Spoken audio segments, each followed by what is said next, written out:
two more teams from different parts of the country will be competing for the next game.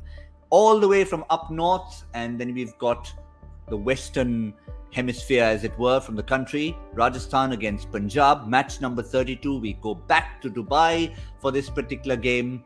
They'll all, of course, be keeping their eyes on the first two matches. But purely in terms of momentum, Harsha, let's start with Punjab. Let's start with the team from up north. We've gone through the phases up north in terms of they've had 5 games on the trot, 5 wins, 5 losses. How do you see their mindset coming into this particular game?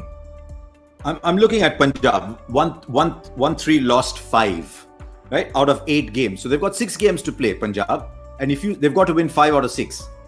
Sometimes you can get away with 4 out of 6. They cannot afford to lose this game. Now they've saved a lot of money for a start because all their expensive Aussie bowlers have not turned up. So they've saved a lot of money with Riley Meredith and Jai Richardson. Nathan Ellis, I've not seen Nathan Ellis bowl, but I've heard a lot about Nathan Ellis. But I'm looking at that team and I'm saying, okay, Chris Gayle, Mayank Agarwal and KL Rahul.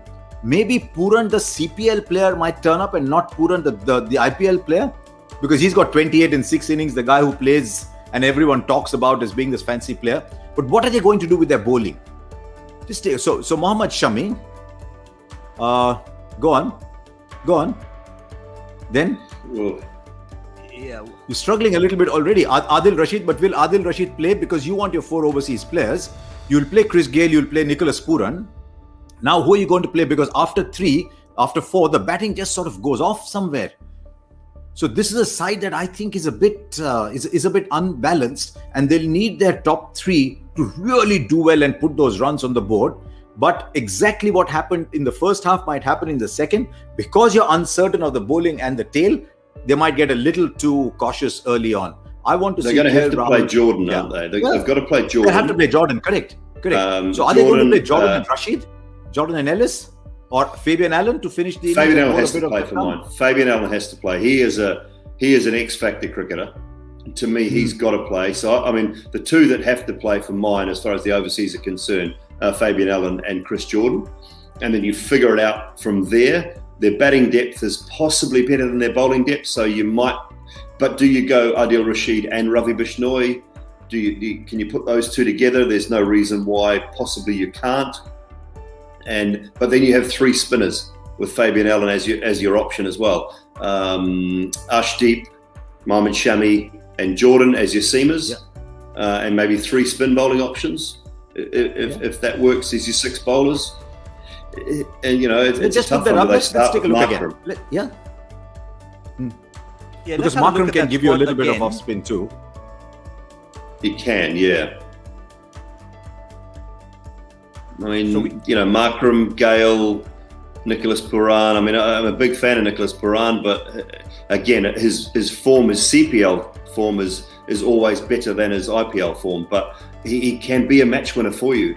So if you leave Chris Gayle out and you go with Markram, Pooran as your batters, Allen and Jordan, or do you leave Markram out and stick with your Indian batters and play Adil Rashid? Well, I can tell you one thing, Harsha. 2 points on the 2 Caribbeans. One is Fabian Allen is coming off a win. He's part of the winning franchise. He's got that confidence he's coming with. But Nicholas Pooran, even though his franchise didn't do as well as they normally do, he had the added responsibility of being captain. And I have a feeling interacting with him over these few weeks that it's changed him a little bit. It's given him more responsibility and maybe he'll try and bring that CPL form into this tournament. Could be, but they're up against a side that I think everyone talks about the absence of key players. I think there's a couple of very, very good players who've got into the Rajasthan side now and who are not Indian players, but they are also point to prove players. And I'm just looking right at the top. Evan Lewis, if these tracks don't stop, the ball stops and comes. Evan Lewis struggled a little bit, but if he gets a true track to play, Evan Lewis is in the form of his life. And everything I have heard and a little bit that I've seen of Liam Livingstone tells me that he's a special player. So you've got Evan Lewis, Liam Livingstone, Chris Morris. That's 3 places very well taken. If the tracks are like these, they might play Tabriz. They can play either Shamsi or Fizz. But if they get a really good track, they could go with O'Shea and Thomas and say, okay, let's see what happens. Because we've got a lot of Indian options with Unadkat, with Sakaria and Tyagi. And Harsha, in all this, with all the quality you mentioned, Glenn Phillips will be banging that door down. Yeah, but I think you'd want to play Evan Lewis ahead of him anyway. And then you've got Sanju Samson and Liam Livingston. Yashasvi Jaiswal just hit off 80 of no time in a practice game. He's had a good season behind him. So, whatever there has been of it.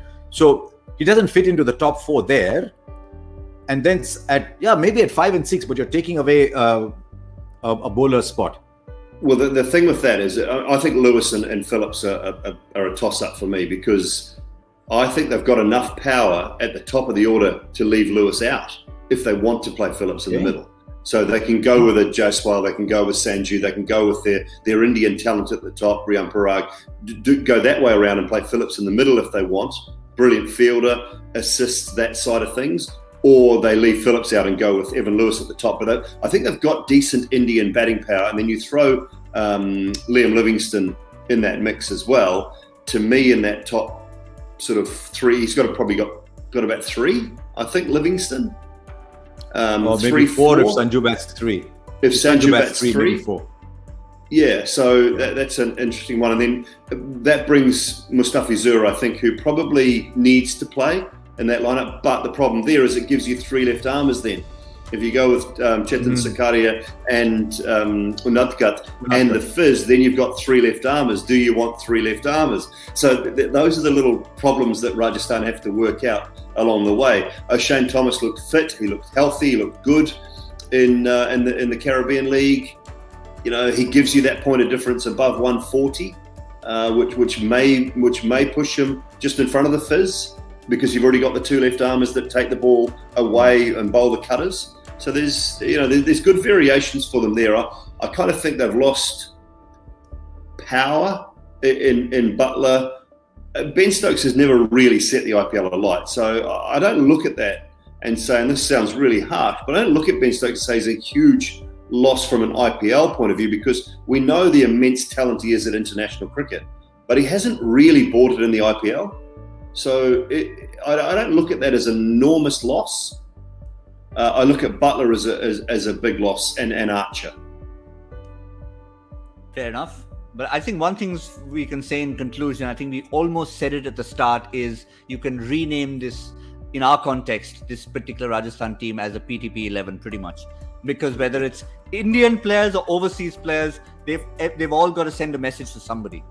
Yeah, I'd like to see a couple of other players stand up. If you put that Rajasthan side up again, we've been seeing them playing bit roles for a while. This is the opportunity for someone like a Riyan Parag. We've seen Riyan Parag for a while. This is an opportunity for someone like a Parag to stand up, and for Shivam Dube, because there's a lot of hype around Shivam Dube. He's been bought for a very decent price. If Dube can play that role at 6, see what it does to that side. If he can give you 2 overs and batting at 6, you've got Morris and Tewatia afterwards. That's already about 7-8 overs there. And then you've got freedom.